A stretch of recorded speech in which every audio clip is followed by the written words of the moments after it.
output was staggering. A beam of pure, organized consciousness struck the entity at its central point. The entity screamed, not with sound, but with twisted space-time itself. Reality rippled outward from the impact. The ancient thing convulsed. Its form began to break apart. Because Marcus was right. The entity could consume energy and matter. It could adapt to any weapon. But it could not process consciousness. Could not digest the organized thoughts and memories and hopes and dreams of hundreds of living beings, all unified in purpose. The entity tried to flee. Its massive form began pulling away, attempting to return to the void between galaxies. But the fleet did not stop. They poured everything they had into the beam. Centuries of human struggle and Velrethy wisdom, love and hate, joy and sorrow. Every experience that made them who they were, the entity collapsed. Its form fragmented into pieces that dissipated like smoke in solar wind. The darkness at its center flickered and died. The threat that had destroyed countless civilizations, the horror that had driven the ancient builders to extinction, gone. Destroyed not by superior weapons, but by something it had never encountered. True cooperation between different kinds of minds. The connection broke. Marcus stumbled backward, gasping. Aryavas caught him before he fell. Around the bridge, crew members collapsed into their seats, exhausted, but alive. The view screen showed empty space. No entity, no threat. Just stars and the quiet beauty of the cosmos. Report. Admiral Richardson's voice was hoarse. Casualties. 15 ships lost, the communication officer reported. She was crying, but she smiled through the tears. But the rest are intact. We won. We actually won. Cheers erupted across the bridge. Human and Velrethy crew members embraced. Some cried, some laughed. All of them knew they had just witnessed something historic. Not just a military victory, but proof that different species could become something greater together than they ever were apart. Marcus looked at Aryavas. She looked back at him. No words were necessary. They had started this journey months ago in an observation deck. A Velrethy woman challenging a human man to stop just looking and start touching. To take risks and trust in connection. What now? Aryavas asked quietly. Now we keep going? Marcus gestured to the view screen. To the stars beyond? We keep building this alliance. We find more species who are willing to try. We make sure the ancient builders' sacrifice was not in vain. We create the united civilization they dreamed of, but never achieved, together. Aryavas held out her hand, always together. Marcus took her hand. The familiar warmth of connection flowed between them. Not just physical touch, but everything. It represented trust, cooperation, unity. Admiral Richardson stood at the command platform. He looked older than he had at the start of the battle, but also somehow younger, as if a weight had been lifted from his shoulders. Commander Chen, Aryavas. On behalf of Earth Command and the Velrethy Council, I want to thank you. Your courage and your vision saved us all. What are your orders? Marcus realized with a shock that he was being asked to command. Not just this ship, but this entire new chapter in history. He looked at Aryavas and saw the same realization in her eyes. This was their responsibility now. The future they had fought for. We explore, Marcus said firmly. We take this fleet and we search for other species. We share what we have learned. We build a real alliance. Not based on fear or caution, but on trust and cooperation. And we never forget what the ancient builders taught us. That standing together, we can face anything. That touching is better than watching. That connection is strength. The crew returned to their stations. The fleet began moving forward. Human and Velrethy ships side by side heading deeper into unknown space. Behind them, they left the site of their victory. Ahead lay infinite possibilities. Marcus stood with Aryavas at the heart of the unity. Two beings from different worlds. A human who had learned to take risks. A Velrethy who had learned patience. Together they were proof that differences could be strengths. That fear could be overcome. That the future belonged to those willing to reach out and touch it. The stars waited, and they were ready. The twin suns of Border Station 12 cast long shadows across the dusty landing platform. Marcus Webb stood with his arms crossed, watching the transport ship settle onto the cracked concrete. He had seen many clients in his 5 years as a security contractor. But something about this job felt different. The ship's ramp descended with a hiss of hydraulics. Out stepped Lady Verena Kess, and Marcus understood immediately why she needed protection. Her scales shimmered like polished emeralds in the sunlight, and the golden jewelry wrapped around her neck marked her essentialist nobility. She moved with the grace of someone who had never known hardship. Behind her came 3 servants carrying her luggage. Verena did not even glance at them. Her eyes, vertical pupils narrowing in the bright light, fixed on Marcus. "You are the human?" she asked. Her voice carried the musical quality of her species, but her tone was flat with disappointment. "Marcus Webb, you hired me for security on your expedition." Verena circled him slowly, like a predator examining prey. "I requested the best. They send me a human." "How disappointing." Marcus said nothing. He had learned long ago that silence was often the best response to insults. "Can you even read a tactical display?" Verena continued. "Or do humans still rely on pointing and grunting?" "I can read it fine, ma'am." "Ma'am," Verena flicked her tail in dismissal. "I suppose you will have to do. The Centralist Empire believes in charity, even for lesser species. Perhaps working with me will educate you." Marcus felt his jaw tighten, but he kept his face neutral. "Where are we heading, ma'am?" "The Karvesh Wastes. There are ruins there, ancient temples that predate even my glorious people. I intend to recover artifacts before the foolish scholars destroy them with their clumsy excavation methods. The Wastes are dangerous territory. No law enforcement, lots of raiders." Verena laughed, a sound like wind chimes, "which is why I hired Muscle Human.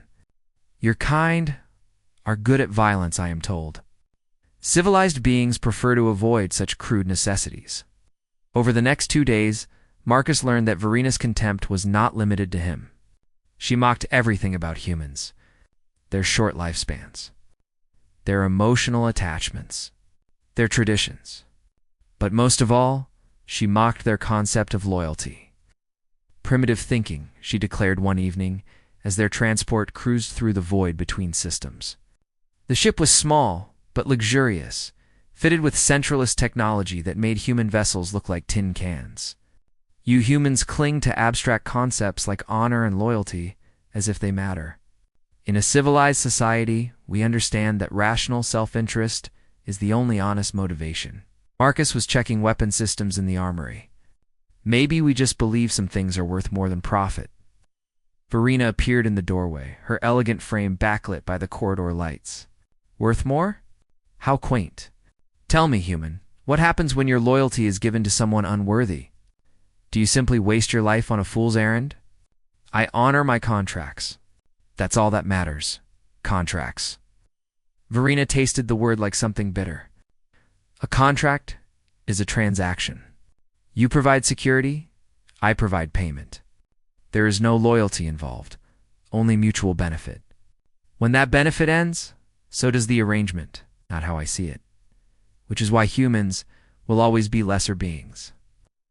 Verena turned away. "You cannot even think rationally about your own survival." Marcus returned to his weapon maintenance. He had heard worse from other clients. At least Lady Verena was honest about her contempt. The crew of 5 that Verena had hired were also. They treated Marcus with the same casual dismissal as their employer. He ate alone, slept in the smallest cabin, and was excluded from their conversations. They spoke about him as if he were not there. "Can he even use those weapons?" one crew member asked. "Humans are adequate with tools," another replied. "They are very good at breaking things." Marcus ignored them. He spent his time reviewing the mission parameters and studying maps of the Karvesh Wastes. The region was a lawless frontier, full of abandoned mining operations and raider gangs. Anyone traveling there needed to be prepared for trouble. On the 5th day of travel, Marcus brought his concerns to Verena.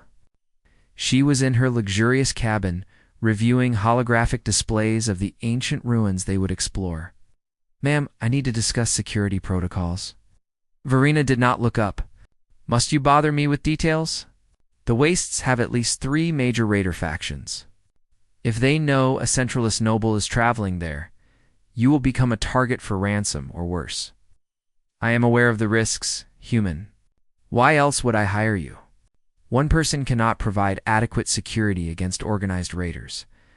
I recommend we hire additional personnel or request a military escort." Now Verena looked at him, her eyes cold. "And broadcast my destination to every greedy opportunist in the sector? No. We travel quietly, we move quickly, and we rely on the incompetence of these raiders. They are disorganized criminals, not military forces. Ma'am, with respect, underestimating the enemy gets people killed." "Your opinion is noted and dismissed." Verena returned to her displays. "I did not hire you to question my decisions. I hired you to follow orders. Can you do that, or is human loyalty too rigid for obedience?" Marcus felt anger rise in his chest, but he pushed it down. "I will do my job, ma'am." "See that you do." 2 days later, they entered the Karvesh system. The planet below was brown and scarred, its surface marked by centuries of strip mining and industrial abuse. Their ship descended through a thin atmosphere toward the coordinates Verena had provided. Marcus was in the cockpit with the pilot when the alarms began screaming. "Contact." The pilot shouted. 3 vessels, closing fast." Marcus grabbed the console. "Evasive maneuvers. Get us to the surface." "They are jamming communications," the pilot said, his scales pale with fear. The ship shuddered as weapons fire struck their shields. Warning lights blazed across every display. Marcus ran toward the armory, but the ship lurched violently, throwing him against a wall. Through the chaos, he heard Verena's voice over the intercom. "What is happening?" "Handle this." Marcus pulled himself up and reached the armory. He grabbed his rifle and tactical gear, his mind racing through options. They were outgunned and outnumbered. Their only chance was to reach the surface and find cover. The ship shook again, harder this time. The lights flickered and died, replaced by emergency red lighting. Marcus heard shouting from the crew deck. He ran toward the sound and found the crew gathered around the escape pod bay. Verena stood among them, her composure finally cracked. "We must abandon ship," the pilot said. "The engines are failing, and launch the pods," Verena commanded. The crew moved quickly, sealing themselves into the small escape craft. Marcus moved toward the nearest pod, but the pilot stepped in his way. "Only 4 pods, the pilot said, his voice cold. "For the 5 of us Centralists, you are human. You take your chances on the ship." Marcus stared at him in disbelief. "You are leaving me here." "Rational self-interest," Verena said from her pod entrance. Her eyes met his for a moment. Was that shame in her expression? Or just contempt? "Surely you understand, human. Survival is not about loyalty." The pods launched one after another, leaving Marcus alone on the dying ship. Through the viewport, he watched 3 raider vessels approaching like hungry predators. He had 4 minutes before they boarded. For minutes to decide whether to die or to fight, Marcus Webb began to smile. They had left him on a ship full of weapons. They had made a terrible mistake. Part 2. Abandoned, the escape pods disappeared into the brown atmosphere of the planet below. Marcus stood in the empty pod bay watching them go. The ship groaned around him, damaged systems failing one by one. The raider vessels were 3 minutes away now. He should have felt angry, betrayed. Instead, Marcus felt strangely calm. He had survived worse situations, though not many. The key was to think tactically and use every advantage, and he had advantages the raiders did not expect. Marcus ran through the ship, moving from deck to deck with practiced efficiency. First, he went to the cargo hold and found what he needed. Maintenance supplies, chemical containers, spare parts. He worked quickly, setting up improvised explosive devices at key choke points. Nothing fancy, but effective. The ship had 3 main access hatches. Marcus welded 2 of them shut from the inside, leaving only the main airlock functional. That would force the raiders to enter through a single point, eliminating their numerical advantage. He moved to the armory next. Verena and her crew had taken nothing except their personal belongings. The weapons locker was still full. Marcus selected a rifle, 2 pistols, and every spare magazine he could carry. He also grabbed a combat knife and several grenades. The ship's computer was still partially functional. Marcus accessed the security system and routed all camera feeds to a handheld display. He would be able to see the raiders moving through the ship before they saw him. 2 minutes until contact. Marcus positioned himself in a maintenance shaft above the main corridor. From here, he had a clear view of the airlock and good escape routes in multiple directions. He checked his rifle one final time and waited. The ship shuddered as the first raider vessel attached to the hull. Through the camera feeds, Marcus watched the airlock cycle open. 6 figures entered, all wearing mismatched armor and carrying weapons that ranged from military-grade to improvised. They were Kresh, a 4-armed species known for aggression and poor tactical discipline. Perfect. Marcus could work with that. The raiders spread out cautiously, their weapons raised. The leader, identified by slightly better armor, gestured for 2 raiders to check the cargo hold. While the others moved toward the crew deck, Marcus waited until the group split. Then he activated his first trap. The explosion in the cargo hold was not large enough to destroy the ship, but it was loud and bright. The raiders in the corridor turned toward the sound, their attention focused away from Marcus's position. He dropped from the maintenance shaft and opened fire. 3 controlled bursts, 3 raiders down before they realized where the attack came from. The others scattered, shouting in their harsh language. Marcus was already moving. He ran through a side corridor, using his knowledge of the ship layout to stay ahead of the raiders. Behind him, he heard angry voices and running footsteps. Good. Keep them angry. Angry enemies made mistakes. He reached engineering and set his second trap. This one was more sophisticated. A pressure plate connected to a flash grenade. The raiders would not see it in the dim emergency lighting. Marcus positioned himself behind a power conduit and waited. The camera feed showed 4 raiders approaching engineering, moving more carefully now. They had learned respect. The first raider through the door triggered the trap. The flash grenade exploded with blinding light and deafening sound. The raiders screamed and stumbled, their eyes temporarily useless. Marcus did not waste the opportunity. 2 quick shots, 2 more raiders down. The remaining 2 retreated, firing blindly. Marcus felt a round graze his shoulder, burning through his jacket. He ignored the pain and fell back deeper into engineering. The ship's intercom crackled to life. A rough voice spoke in broken common language. "Human, we know you here. Surrender. We want Noble, not you. Let us take escape pods. We let you live." Marcus almost laughed. The raiders thought Verena was still here. They did not know she had abandoned ship. He keyed the intercom. "The Noble is gone. Took an escape pod hours ago. You are wasting your time." Silence. Then cursing in the Kresh language, loud and angry. "You lie. We tracked ship from border station. Noble worth fortune in ransom. She is gone," Marcus repeated. "Left me here to die while she escaped? Check the pod bay yourself if you do not believe me." More cursing. Then the sound of footsteps retreating. Marcus watched through the camera feeds as the raiders moved toward the pod bay. When they saw the empty pod cradles, their fury was audible even through the ship's walls. The leader's voice came over the intercom again, now filled with rage. "Then we kill you, human? No profit, but we have revenge."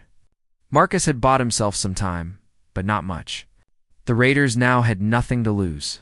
They would be more dangerous, more willing to take risks. He needed to change the situation. An idea formed in his mind. Risky, but everything about this situation was risky. Marcus made his way to the cockpit, moving carefully and checking every corner. The ship's communication system was damaged, but not destroyed. He began working on it, bypassing broken circuits and rerouting power. After 15 minutes of work, he managed to activate the emergency beacon. It was a long-range distress signal, broadcasting their location and situation to anyone in range. Help might come. Eventually, but the raiders heard it too. You call for help, human? Stupid, help come in days. You die in minutes. They were coming now, all of them, converging on the cockpit. Marcus counted 6 on the camera feeds. He had killed 4, which meant there were 10 in total. Not great odds. He sealed the cockpit door and began welding it shut. The raiders reached it and began pounding, then cutting. The door would not hold long. Marcus looked around the cockpit. There had to be something, some advantage he had not seen yet. His eyes fell on the pilot's chair, more specifically, on the controls beneath it. The ship was dying, but some systems still had power, including the maneuvering thrusters. An insane idea, but insane was better than dead. Marcus strapped himself into the pilot's chair and began activating thrusters in random sequences. The ship jerked and spun, gravity shifting wildly in different directions. Through the camera feeds, he watched the raiders lose their footing, tumbling and crashing into walls. He kept the ship spinning, increasing the chaos. The raiders were tough. They could not fight if they could not stand. The cockpit door exploded inward, the metal glowing from cutting torches. A raider tumbled through, disoriented by the spinning ship. Marcus shot him twice, but the spinning had a cost. Marcus felt his own body straining against the forces, his vision darkening at the edges. He could not maintain this forever. The ship lurched violently as something critical failed. The spinning slowed, stopped. Emergency alarms screamed warnings. Structural integrity at 15%. Raiders poured into the cockpit, their weapons raised. Marcus fired his last magazine, hitting 2 more. Then his rifle clicked empty. He drew his pistol, but a 4-armed raider grabbed his wrist, twisting it painfully. The pistol clattered to the floor. Marcus drove his knee into the raider's stomach, then his elbow into its face. The raider staggered back, but there were too many. A blow from behind sent Marcus to his knees. Something hard struck his head. The world went gray and distant. Through the fog, he heard the raider leader speaking. Stupid human. Die for nothing. Noble abandon you, and you fight for her? Your species too dumb to live. Marcus tried to speak, but his mouth was not working properly.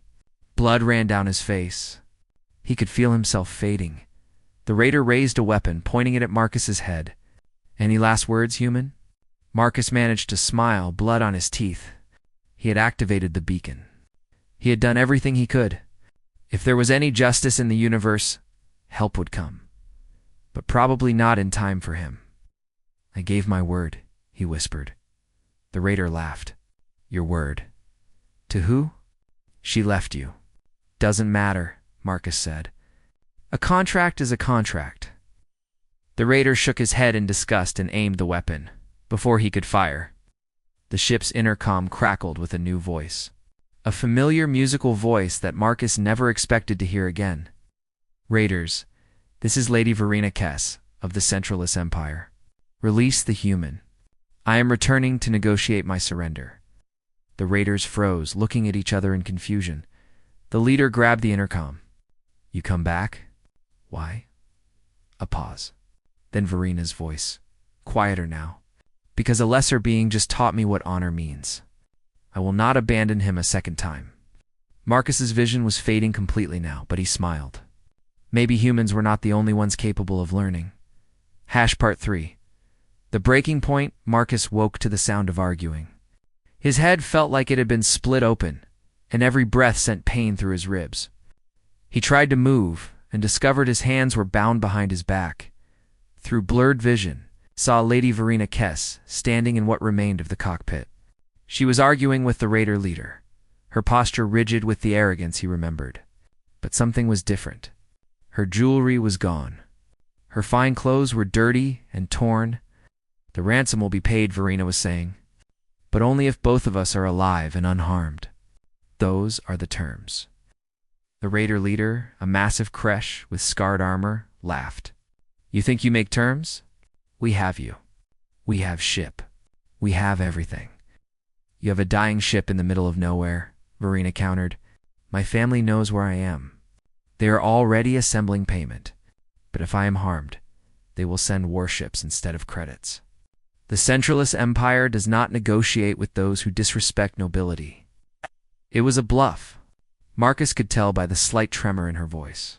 She was terrified, but hiding it well. The raider considered this, then shrugged. Fine, you both live. For now. But human caused much trouble. Killed 8 of my crew. He'd suffer for that. Raider kicked Marcus in the stomach. Pain exploded through his body. He gasped, unable to draw breath. Stop. Verina's voice was sharp. I told you, both unharmed. Do you want your ransom or not? The raider leader stared at her with his small, cruel eyes. Then he kicked Marcus again, harder. Accidents happen on damaged ship. You tell family he fell. Verina moved between Marcus and the raider. It was such a shock that everyone froze. Lady Verina Kess, who had mocked humans as primitive and worthless, was now standing as his shield. Touch him again, and there will be no ransom, she said quietly. I will find a way to kill myself before you profit from my capture. Test me. The silence stretched. Marcus watched through pain-fogged eyes as Verina and the raider faced each other. Finally, the raider stepped back. Find her too. Put them in cargo hold. We wait for ransom there. 2 raiders grabbed Verina roughly, tying her hands. She did not resist. They dragged both prisoners to the cargo hold and threw them onto the cold metal floor. The door sealed with a heavy clang darkness. The only light came from a single, damaged panel that flickered weakly. Marcus heard Verina moving closer. Can you speak? She asked. Yeah. His voice was rough. Why did you come back? Silence. Then a long breath. I do not know. It was ... illogical, irrational, everything my people would call foolish. Your crew. They tried to stop me.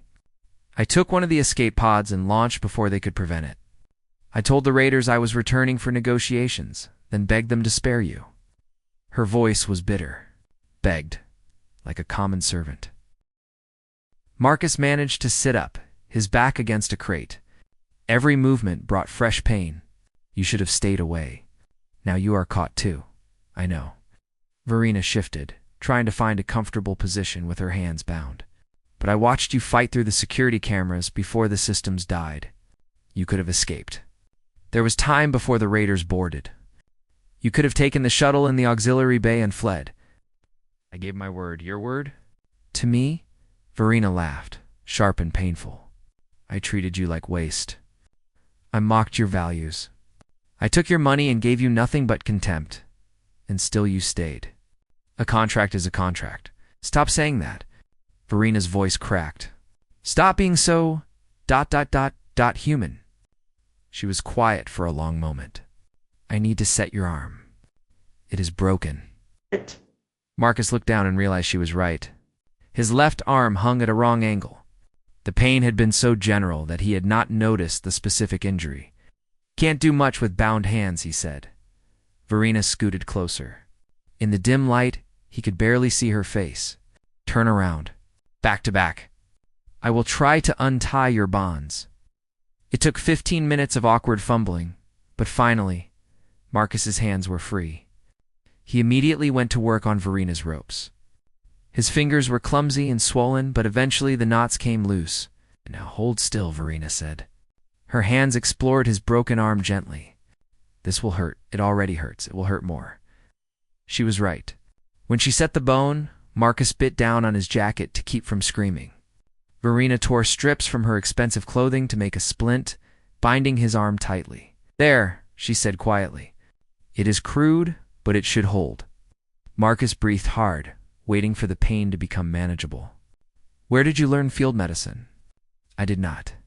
I am improvising based on anatomical knowledge and logic. She paused. How did you know what to do all those times I mocked your medical training? Trial and error. Lost friends. Learned from mistakes. Your people learn through suffering. It was not a question. Everyone does. Some of us just admit it. Verina moved away, settling against another crate. I was wrong about you. About humans. I thought loyalty was a weakness.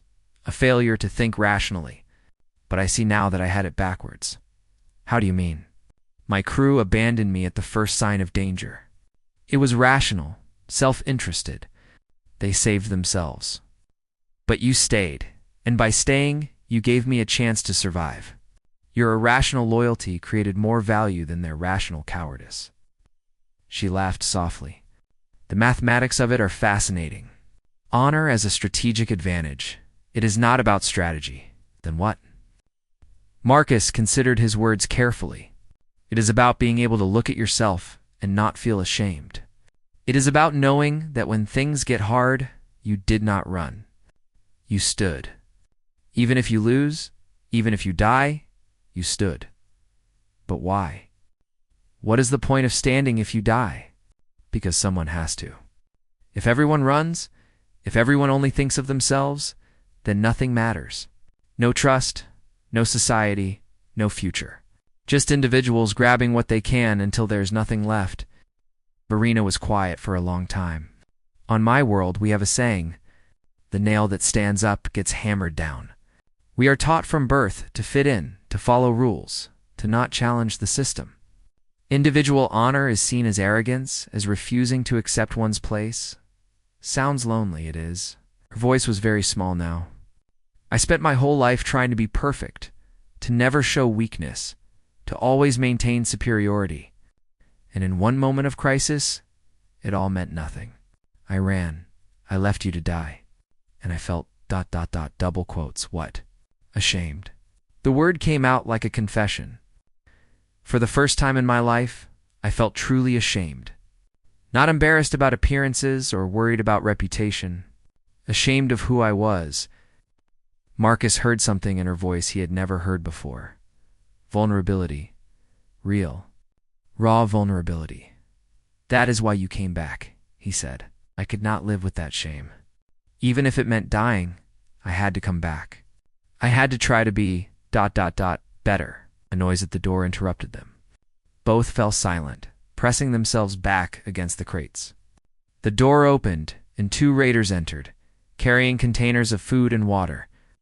You eat, you stay alive. Boss's orders. They dropped the containers and left. Marcus and Verena waited until the door sealed again before moving. They will keep us alive until the ransom comes, Marcus said. But what happens after they get paid? They kill us. Obviously. Can your family pay? Verena hesitated. No, I lied.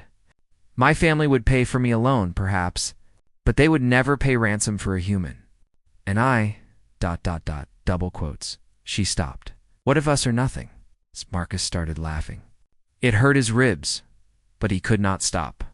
So we are both dead, most likely. Verena picked up one of the water containers and took a drink. I apologize. My attempt to save you has only doomed us both. Don't apologize. You tried. That is what matters. They ate in silence, the tasteless ration bars and stale water, feeling like a feast, given their circumstances.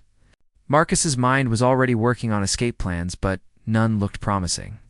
They were locked in a cargo hold, injured, outnumbered, and on a dying ship in hostile territory. Marcus, Verena said suddenly, if we survive this, I want to learn. About humans. About what makes you different. Will you teach me? If we survive, Marcus agreed. When we survive, Verena corrected. Her eyes met his in the darkness. I refuse to die before I understand what honor truly means. Marcus smiled despite everything. All right then. When we survive? The ship groaned around them, settling deeper into its death spiral. Somewhere above, the raiders were celebrating their coming fortune. And in the cargo hold, a human and a noble planned their impossible escape. The first step of that plan came to Marcus as he examined the cargo crates around them. Many were sealed, but a few had been damaged in earlier explosions. He pried one open and found spare parts for the ship's systems. Help me search these crates, he told Verena. We need anything that can be used as a weapon or tool. They worked together in the dim light, opening crate after crate. Verena's hands, so used to delicate work and refined tasks, became dirty and scraped. She never complained. In the third hour of searching, Marcus found something promising. A maintenance kit with cutting tools. Not weapons, but they would do. "Can you weld?" he asked Verena. "Weld? Like common laborers?" She saw his expression and stopped. "I apologize. Old habits. No, I cannot weld, but I can learn. Teach me." And so Marcus began teaching Lady Verena Kess, noble of the Centralist Empire, how to use a plasma torch. Her first attempts were clumsy, the torch wavering and sputtering, but she persisted, her tongue caught between her teeth in concentration, her pride abandoned in favor of learning. "Good," Marcus said after her 10th try. "You are getting better." Verena looked at the uneven weld bead she had created and smiled. It was the first genuine smile he had ever seen on her face. "I made this. With my own hands." "You did?" She looked at her dirty, scraped hands as if seeing them for the first time. Then she began to laugh, soft and wondering. "All my life, servants did everything for me. I never built anything. Never created anything real. I just existed decoratively. Not anymore." "No," Verena agreed. "Not anymore." The transformation in her was remarkable. She had come back to save him. She had stood between him and violence. And now she was learning to work with her own hands. To take pride in effort rather than status, Marcus realized that he was witnessing something rare. A person shedding their entire identity to become something new. Something better. "When the raiders come to check on us," he said quietly, "we will be ready." Verena nodded, gripping the plasma torch with new confidence. "We fight together." "Together," Marcus agreed. They both knew their chances were poor, but they also knew they would face whatever came with honor. And sometimes, Marcus thought, that was enough. Part 4. Recovery and Revelation. The rescue came on the third day. Marcus and Verena had been preparing their escape attempt when they heard weapons fire above. The raiders began shouting in panic, running through corridors. Then an explosion rocked the ship. The cargo hold door blasted inward. Through the smoke stepped soldiers in military armor, their weapons sweeping the room. When they found only Marcus and Verena, injured but alive, the squad leader lowered his weapon. Lady Verena Kess. "Yes." Verena stood on shaky legs. "And this is Marcus Webb. He saved my life. If you arrest him, you arrest me as well." The soldier looked confused. "Ma'am, we are here to rescue you." "Why would we arrest anyone?"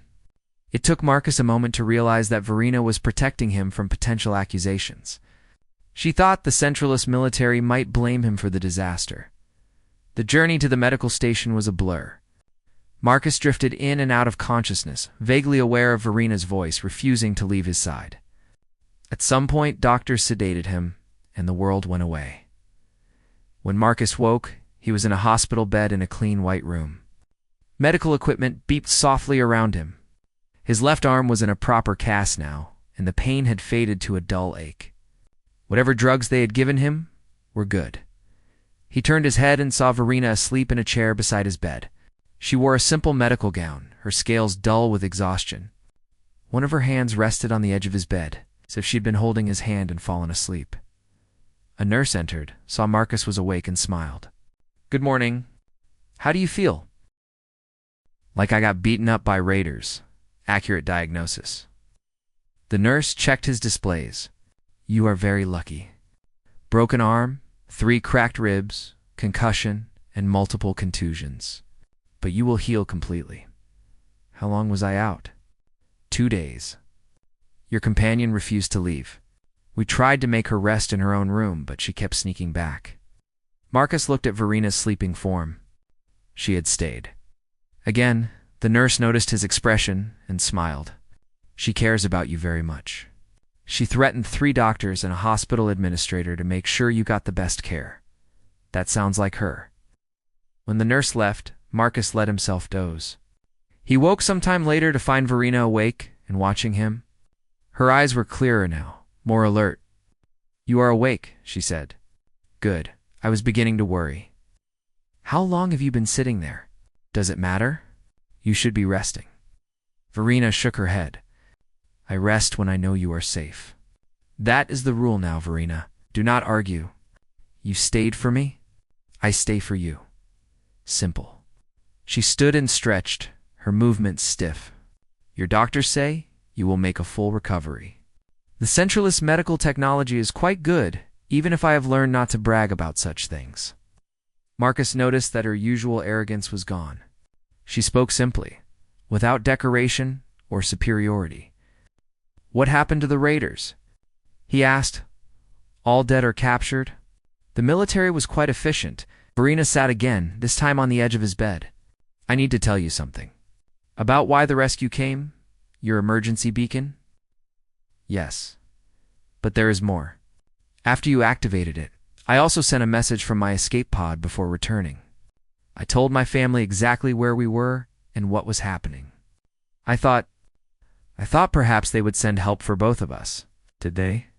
Verena's expression darkened. No, they sent help for me only. The orders were explicit. Rescue the noble. Ignore the human. When the soldiers found you with me, they were confused. Their mission parameters did not include saving you. Marcus felt a cold weight in his stomach. But they brought me anyway, because I made it very clear that if they left you behind, I would refuse to return. I told the squad leader that if Marcus Webb dies, Lady Verena Kess dies with him. She smiled without humor. My family was very angry. They are still angry. They are here, arriving today. My parents and two of my brothers, they wish to discuss my behavior. Verena's hands clenched. They wish to remind me of my place and my duty. They wish to make me forget this episode. Maybe you should listen to them. Verena looked at him sharply. Why would I do that?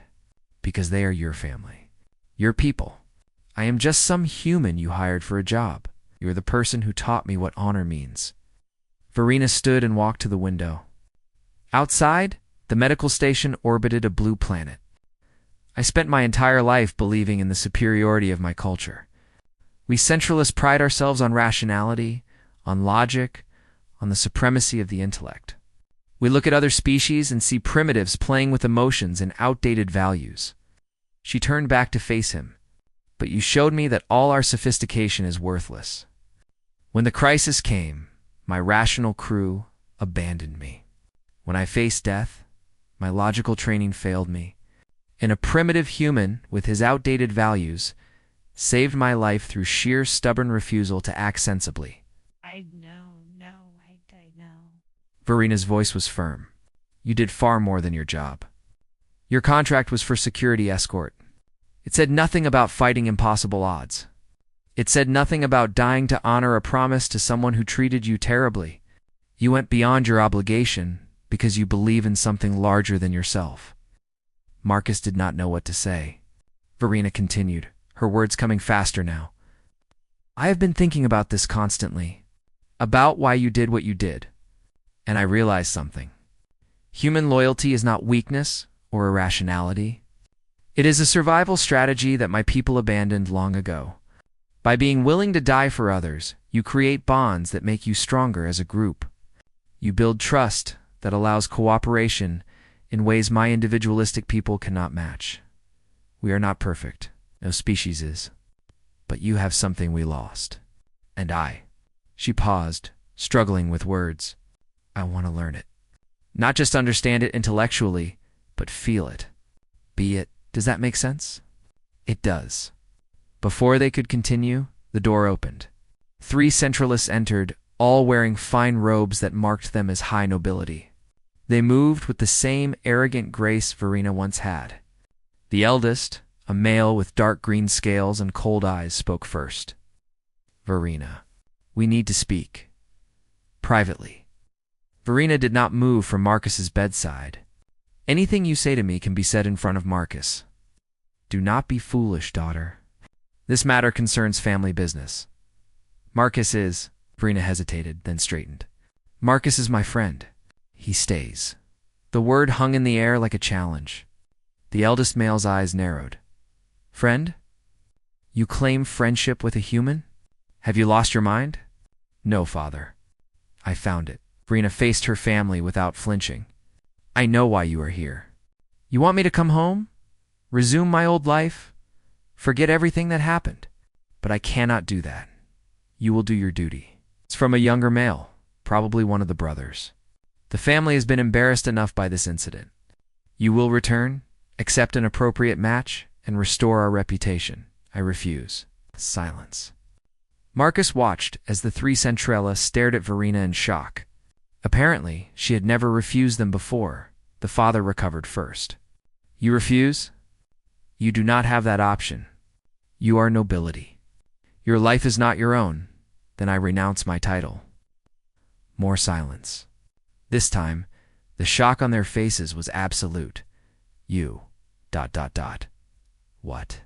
The father's voice was barely a whisper. I renounce my title, my inheritance, my position.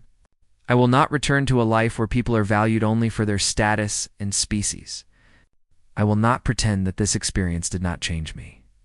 Verena's voice was steady. Marcus showed me what true honor looks like. I would rather be a commoner with honor than a noble without it. One of the brothers stepped forward aggressively. You would throw away everything for a human. Are you insane? He is nothing. A mercenary. Barely more than an animal. Marcus tensed, but Verena moved between them. Say that again? I dare you. The brother recoiled from the fury in her voice. Verena continued, her words cutting. Marcus is worth more than all of us combined. He has honor. He has courage. He has loyalty. What do we have? Titles we did nothing to earn. Wealth we did nothing to create. Pride in accomplishments done by others. We are parasites wrapped in fine clothing, and he is a man who stands for something real. The father's face had gone pale. If you do this, you are no longer my daughter. I know. Verena's voice was sad but certain. Goodbye, father. The three Centralists left without another word. The door closed behind them with finality. Verena stood, staring at it for a long moment, her shoulders shaking. Then she sat heavily in the chair and put her face in her hands. Marcus reached out with his good hand and touched her shoulder. Are you all right? I just lost everything. Her voice was muffled. My family, my status, my future. Everything I was raised to value, I am sorry. Verena looked up, and Marcus was surprised to see she was smiling through tears. Do not be. I feel free. Terrified, but free. Is that strange? No. She wiped her eyes. I do not know what happens now. I have some personal funds, enough to live on for a while, but I have no skills, no experience with real work. I am useless. You learn to weld in a few hours under pressure. You are not useless. Welding hardly qualifies as a career. Maybe not. But I know someone who might be hiring. Marcus smiled. Ever consider a career in security? Verena stared at him. You cannot be serious. Why not? You have seen real combat now. You know how to stay calm under pressure? You just need training. This, Marcus, I am Centralis nobility. Former nobility? I do not know how to fight. Neither did I once. People can learn. He squeezed her shoulder gently. Besides, I owe you. You came back for me. That deserves repayment. You owe me nothing. Then consider it friendship. You said I was your friend, right? Verena's eyes filled with tears again, but this time she was smiling. Yes, you are my friend. My first real friend, I think. Then let me help you. We can figure out the future together. A nurse appeared in the doorway, clearing her throat politely. Sorry to interrupt, but there is someone here to see you both. He says it is about payment for services rendered. Marcus frowned. He had not expected payment, given how the job ended. The visitor entered. Marcus recognized him as the administrator from Border Station 12, the man who had connected him with Verena originally. The administrator smiled and held up a datapad. Mr. Webb, Lady Verena, I bring good news. The Centralist military has authorized payment for the rescue operation, including a substantial bonus for extraordinary circumstances. The funds have been transferred to your accounts. He showed them the figures. Marcus's eyes widened. It was enough to live comfortably for years. Additionally, the administrator continued, there is a reward for the capture of the raider gang. They were wanted across 3 sectors. That reward is being split between you. More numbers appeared on the screen. Even more money. Verena looked at Marcus. Do you know what this means? We can afford to start over. Together? Marcus nodded. Together. If you want... Verena stood and began pacing, her mind clearly racing. A security company. Based on human principles of honor and loyalty. We could specialize in dangerous contracts, the kind where clients need someone who will not abandon them. She turned to him, excitement building in her voice. We could be different from every other security firm. Better. Could try. When you are healed, we start planning. I may not know combat, but I know logistics, administration, and how to deal with difficult clients. You know tactics and training. Together, we might actually succeed. Marcus watched her pace and plan. Her despair transformed into determination. She had lost everything she was raised to value, but found something better. Purpose, direction, friendship. Verena, he said quietly. She stopped and looked at him. Thank you. For coming back, thank you for giving me a reason to. She sat beside him again. Now rest. We have much work ahead of us, and you need to heal. Marcus closed his eyes, exhaustion pulling him towards sleep. But for the first time in days, he felt hope. They had both lost their old lives, but they had gained something far more valuable. They had gained each other. And that, Marcus thought as he drifted off, was more than enough. Part 5. Loyalty repaid 3 months later. Marcus stood in front of a newly rented office on Border Station 12. The sign above the door read Webb and Kess. Security solutions in both common and centralist script. It was small, barely more than 2 rooms and a storage area. But it was theirs. Verena emerged from inside, carrying a box of equipment. She wore practical clothing now, fitted combat gear that allowed movement. Her scales had regained their shine, and her eyes held a confidence that was different from her old arrogance. This was earned confidence. The weapon locker is installed, she reported. I also set up the computer systems. We are officially operational, Marcus smiled. Ready for our first client? Nervous, but ready. They had spent the past 3 months preparing. While Marcus healed, Verena had studied everything she could about security operations. She learned weapon maintenance, basic combat tactics, and emergency medical procedures. Her learning speed was impressive, driven by determination rather than natural talent. When Marcus was cleared for activity, they had trained together daily. Verena was not a natural fighter, but she was methodical and focused. More importantly, she never gave up, even when training left her exhausted and bruised. The first client arrived at noon. A Threaline merchant, multi-limbed and nervous, scuttled into their office. You are the security company that does not abandon clients? He asked, without preamble. That is correct, Verena answered. How can we help? I need to transport cargo through the Karvesh wastes. High-value medical supplies for a colony. Everyone I hire either demands impossible prices or disappears halfway through the contract. Someone told me about a human and a centralist who honor their word. Marcus and Verena exchanged glances. The wastes. Where it had all begun. We know the territory, Marcus said carefully. It is dangerous, which is why I need you. Will you take the job? They took it. The payment was modest, but it was honest work. They spent a week planning the route, identifying safe stops, and preparing for potential threats. Verena handled logistics while Marcus focused on tactics. The journey went smoothly until the 3rd day. Raiders attacked, a small gang trying their luck. But Marcus and Verena were ready. They fought together with practiced coordination, Verena covering angles while Marcus engaged directly. The raiders fled after realizing their targets would not be easy prey. The merchant reached his destination safely. When he paid them, he added a generous bonus. You did what you promised, he said simply. That is rare these days. Word spread quickly. In the chaotic frontier of space, where contracts meant little and betrayal was common, A security company that actually kept its promises was remarkable. More clients came. Some jobs were easy, some difficult. But Marcus and Verena never abandoned a contract. Their reputation grew. Other species, curious about this human concept of loyalty, began seeking them out specifically.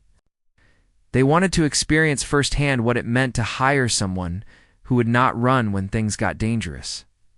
6 months after opening, they hired their first employee, a young Kresh warrior named Drac, who had lost his clan and was looking for purpose. He had heard about their company and wanted to learn about honor. "My people value strength," Drac said during his interview. "But I saw what happened to the raiders who attacked you on that ship. They were strong, but they lost. I want to understand why." Verena, who now handled personnel decisions, studied him carefully. "Strength without honor is just violence. Are you willing to learn the difference?" Yes, they hired him. Drac became their first success story. A raider-turned-guardian who embraced the principles they taught. He spread word among his people. And soon, other Kresh began seeking redemption through honest work. The company expanded slowly, but steadily. By the end of the first year, they had 10 employees and a second office on a nearby station. Every person they hired was trained not just in combat and security, but in the philosophy that made them different. "We do not take jobs we cannot honor," Marcus told new recruits. "We do not abandon clients. We do not lie about our capabilities. And we do not let our people fight alone. Those are the rules." One evening, after a particularly difficult contract that had taken them deep into pirate territory, Marcus and Verena sat in their original office, sharing a meal. It had become their tradition, reviewing the week over simple food. "I received a message today," Verena said quietly. "From my mother?" Marcus looked up. Verena never mentioned her family. "What did she say?" "That I am an embarrassment. That I have disgraced the family name by working like a common laborer. That I should return home and beg forgiveness." Verena smiled. "I deleted it. Any regrets?" "None." She met his eyes. "I have built more in 1 year than I accomplished in my entire life as a noble. I have purpose. I have people who respect me for what I do, not for what title I was born with. I have you." The last words hung in the air between them. Their relationship had evolved over the months, moving beyond simple partnership into something deeper. Neither had spoken about it directly, but it was there in small moments. The way Verena always sat beside him during planning sessions. The way Marcus always checked to make sure she was safe before himself. The comfortable silences they shared. Verena Marcus started, but she held up a hand. "I know. It is complicated. We are different species. We come from very different worlds. But I do not care about complications anymore." She reached across the table and took his hand. "You taught me what honor means. Let me teach you that sometimes the most honorable thing is to admit what you feel." Marcus squeezed her hand gently. "I was going to say that I feel the same way." "But you are better at speeches than I am," Verena laughed, the sound bright and genuine. "Good. Then we are in agreement." Their moment was interrupted by the office door opening. Drac entered, his 4 arms carrying weapons that needed maintenance. He stopped when he saw them holding hands. "Oh, sorry, bosses. I come back later?" "No, it is fine," Verena said, not letting go of Marcus's hand. "What do you need?" Drac looked uncertain, unusual for a warrior of his size. "We got new contract request." "Very strange. Client wants us specifically. Says it is personal. Who is the client?" Marcus asked. "Centralis noble named Lord Rakes. Says he is your brother, Lady Verena." Verena's hand tightened on Marcus's. "Drac. The youngest of my siblings. What does he want?" Drac handed over a datapad. "See for yourself." Verena read the message, her expression unreadable. Finally, she passed the pad to Marcus. The message was brief. "Sister, I know you will not speak with our parents. But I must speak with you. Not about family business, but about honor. You chose it over everything else. I need to understand why. I need to know if there is something better than the life I was taught to live. Please help me." Marcus looked at Verena. "What do you want to do?" She was quiet for a long moment, staring at the message.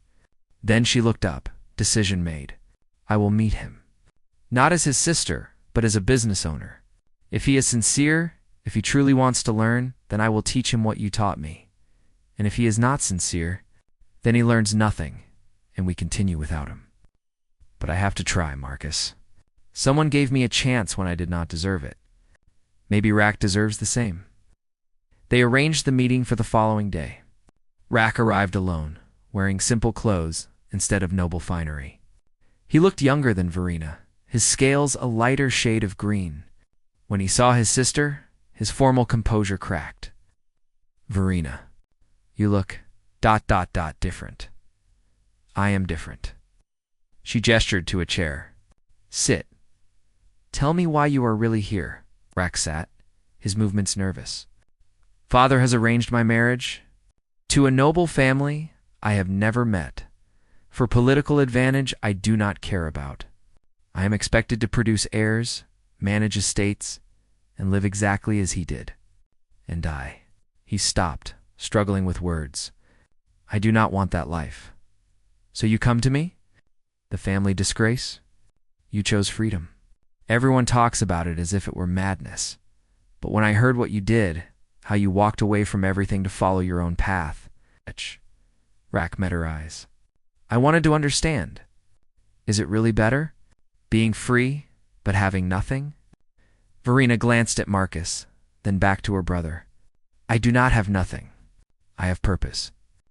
I have work that matters. I have people who trust me because of what I do, not what I was born as. Yes, it is better.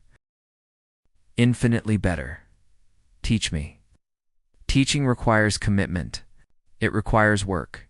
Real work, not symbolic gestures. Can you do that? Rack straightened. I can try. And so Verena's youngest brother joined Webb and Kess Security Solutions as a trainee. It was awkward at first, having family in the company, but Rack proved sincere. He worked harder than anyone else, trying to make up for a lifetime of privilege. He learned combat, logistics, and most importantly, he learned honor.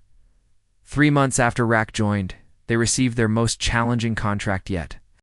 A colony on the edge of explored space was being raided repeatedly by a well-organized pirate fleet. The colonists could not afford military protection, but they had pooled resources for private security. This is too big for us, Marcus said, reviewing the details. We have good people, but we are not a military force, and we find allies, Verena suggested. Other security companies that share our values, do any exist? Verena smiled. They do now. Remember all those clients we helped? Time to call in some favors. They reached out across their network. The Threlian merchant they had protected on their first job connected them with his cousin, who ran a small fleet. The Kresh warriors they had helped find redemption brought their clans. Other companies they had worked with agreed to coordinate. Within 2 weeks, they had assembled a coalition. Not an army, but a group of professionals who believed in protecting those who could not protect themselves. The battle for the colony was fierce. The pirates had superior numbers and firepower. But the defenders had something more valuable: trust. Every ship in the coalition knew the others would not abandon them. Every soldier knew their companions would hold the line. Marcus commanded ground forces while Verena coordinated fleet movements. Rack fought alongside Drac, both proving their worth in combat. The battle lasted 3 days, but eventually the pirates withdrew. Their losses too heavy to continue. The colonists wept with gratitude. They offered everything they had as payment, but Marcus and Verena accepted only the agreed contract price. Keep the rest, Marcus told the colony leader. Rebuild. Get defenses. Make sure this does not happen again. As their ships prepared to depart, one of the colonists, an elderly human woman, approached Marcus. Why did you help us? We are nobody. Just farmers on a forgotten world. Marcus glanced at Verena, who stood beside him. Because someone has to stand for people who cannot stand alone. That is what honor means. The woman smiled through tears. Your parents must be very proud. Not my parents, Marcus said. But someone taught me what matters. That is enough. On the journey home, the crew celebrated their victory. But Marcus and Verena stood apart, watching the stars. "Do you ever wonder what would have happened if I had not come back?" Verena asked quietly. "If I had stayed in that escape pod and let you die?" "Sometimes. But you did come back. That is what matters." I mocked your loyalty. I called it weakness and stupidity, and you proved me wrong in every way possible. She leaned against his shoulder. I think about that day often. The day I undressed myself of all my pride and prejudice. The day I learned what it meant to be truly human. Marcus put his arm around her. "You are not human." "No, but I understand now what makes you special. It is not technology or strength or intelligence.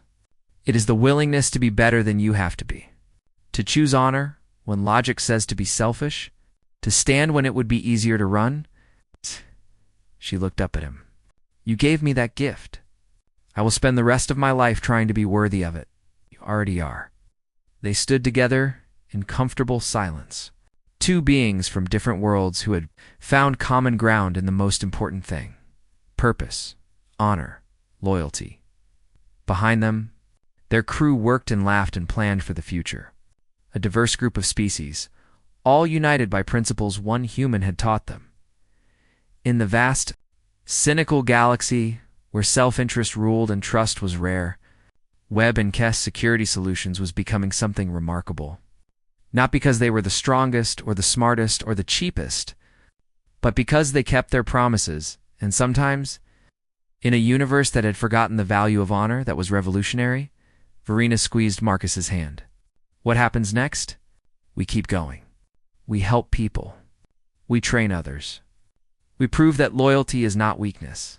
A simple plan. The best plans usually are." Verena smiled and looked out at the stars. Somewhere out there, her family lived their lives of empty prestige. Somewhere out there, the raiders and pirates and criminals continued their predations. But here, in this small corner of space, a human and a centralist were building something better. One contract at a time. One life at a time. One student at a time. She had mocked his loyalty. But he had refused to abandon her. And in that refusal, he had saved not just her life, but her soul. "Thank you," she whispered. "For what?" "For being stubborn. For refusing to give up. For showing me that there is more to life than what I was taught." Marcus smiled. "You are welcome. But you did the hard part. You chose to change. That takes more courage than anything I did." "We both chose," Verena corrected. "And we both became better for it." The ship jumped to faster than light travel, carrying them home. Behind them, a colony slept safely. Ahead of them, more people waited who needed help. And in the space between, the two unlikely friends had found something that the galaxy had nearly forgotten. Not just loyalty or honor or courage, but the simple truth that those things mattered more than power or wealth or status. They had found humanity. Not the species, but the quality. The thing that made sentient beings truly civilized, and they would spend the rest of their lives sharing it with anyone brave enough to learn. The end.